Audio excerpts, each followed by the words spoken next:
Hello friends, welcome back to my YouTube channel. ಇವತ್ತಿನ special recipe ಏನಂದರೆ ಎಲ್ಲ non veg ಪ್ರಿಯರಿಗೂ ಇಷ್ಟ ಆಗುವಂಥ ರೆಸಿಪಿ ಇದು. ಯಾವುದೇ ಮಸಾಲ ಇಲ್ಲದೇ 5 ನಿಮಿಷದಲ್ಲಿ ಮಾಡ್ತಾ ಇರುವ ಆನಿಯನ್ ಚಿಕನ್ ಫ್ರೈ. ಇದು ಹೇಗೆ ಮಾಡೋದು ಅಂತ ತೋರಿಸ್ಕೊಡ್ತೀನಿ.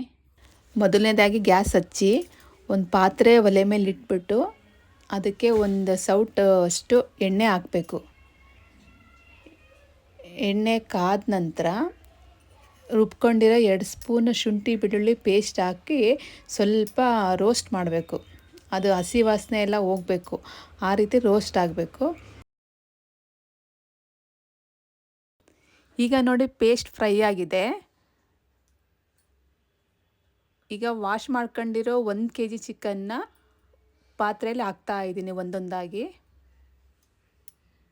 ನೀವು ಕೂಡ 2 ಬಾರಿ ಚೆನ್ನಾಗಿ ವಾಶ್ ಮಾಡ್ಕೊಳ್ಳಿ ಚಿಕನ್ನ, ಇಲ್ಲಾಂದರೆ ಸ್ಮೆಲ್ ಬಂದ್ಬಿಡುತ್ತೆ.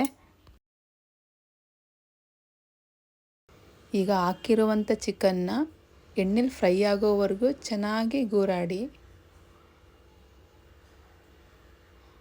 ಈಗ ಸ್ವಲ್ಪ ಎಣ್ಣೆ ಎಲ್ಲ ಚಿಕನ್ನಿಗೆ ಹತ್ತಿದೆ. ಇದಾದಮೇಲೆ 1 ಸ್ಪೂನ್ ಅರಿಶಿನ,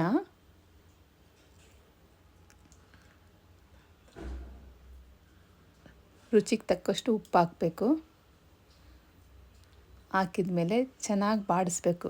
ಎಲ್ಲ ಉಪ್ಪು ಅರಿಶಿನ ಎಲ್ಲ ಚಿಕನ್ನಿಗೆ ಮಿಕ್ಸ್ ಆಗಬೇಕು. ಈಗ ಪ್ಲೇಟನ್ನು ಮುಚ್ಚಿ 5 ನಿಮಿಷ ಬೇಯೋದಕ್ಕಿಡಿ. ನಂತರ ಇನ್ನೊಂದು ಪ್ಯಾನಲ್ಲಿ 1 ಸೌಟ್ ಎಣ್ಣೆ ಹಾಕಿ ಉದ್ದುದ್ದಾಗಿ ಹೆಚ್ಚಿರೋ 4 ಈರುಳ್ಳಿನ ಎಣ್ಣೆಲಿ ಹಾಕಿ ಫ್ರೈ ಮಾಡ್ತಾ ಇರಬೇಕು. ಅದು ಕೆಂಪಗಾಗೋವರೆಗೂ ಫ್ರೈ ಮಾಡಿ.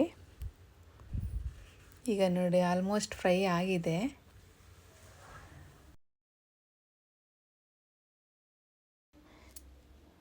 ಚಿಕನ್ ಅರ್ಧ ಬೆಂದಿದೆ. ಈಗ ನೋಡಿ ಅರಿಶಿನ ಉಪ್ಪು ಎಲ್ಲ ನೀರೆಲ್ಲ ಎಷ್ಟು ಚೆನ್ನಾಗಿ ಬಿಟ್ಕೊಂಡಿದೆ.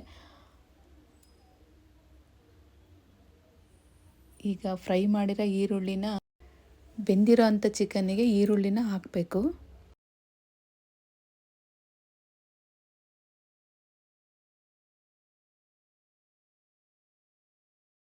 ಇದನ್ನು ಕೂಡ 5 ನಿಮಿಷ ಬೇಯಕ್ಕೆ ಬಿಡೋಣ.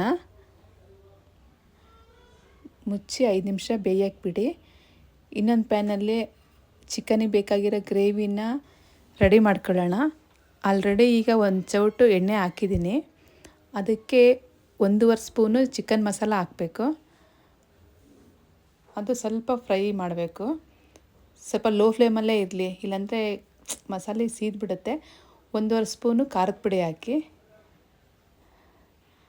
ಅದನ್ನು ಕೂಡ ಸಣ್ಣ ಉರಿಲೇ ಫ್ರೈ ಮಾಡ್ಕೋಬೇಕು.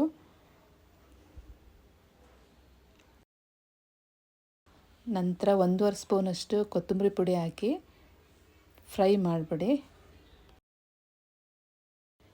ಈಗ 90% ಚಿಕನ್ ಬೆಂದಿದೆ.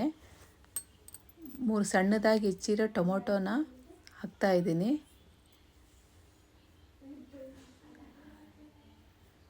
ಇವಾಗ ಎಲ್ಲ ಮಿಕ್ಸ್ ಮಾಡಿ.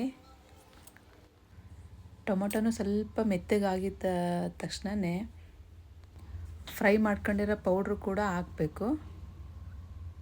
ಈ ಫ್ರೈ ಮಾಡಿರೋ ಪೌಡ್ರನ್ನೆಲ್ಲ ಹಾಕ್ಬಿಟ್ಟು 1 ಬಟ್ಲು ನೀರು ಹಾಕಬೇಕು. ಒಂದು ಸತಿ ಎಲ್ಲ ಪೂರ್ತಿ ಮಗಿಸ್ಬಿಡ್ರಿ. ಉಪ್ಪು ಖಾರ ಹುಳಿ ಎಲ್ಲ ಮಿಕ್ಸ್ ಆಗೋ ರೀತಿ ಎಲ್ಲ ಮಗಿಸ್ಬಿಟ್ಟು 1 ಕುದಿ ಬರೋವರೆಗೂ ಕುದಿಸ್ರಿ ಅಷ್ಟೇ.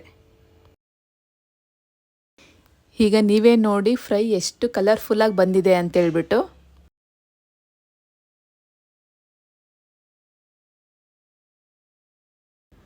ಇವಾಗ ಆನಿಯನ್ ಚಿಕನ್ ಫ್ರೈ ರೆಡಿಯಾಗಿದೆ.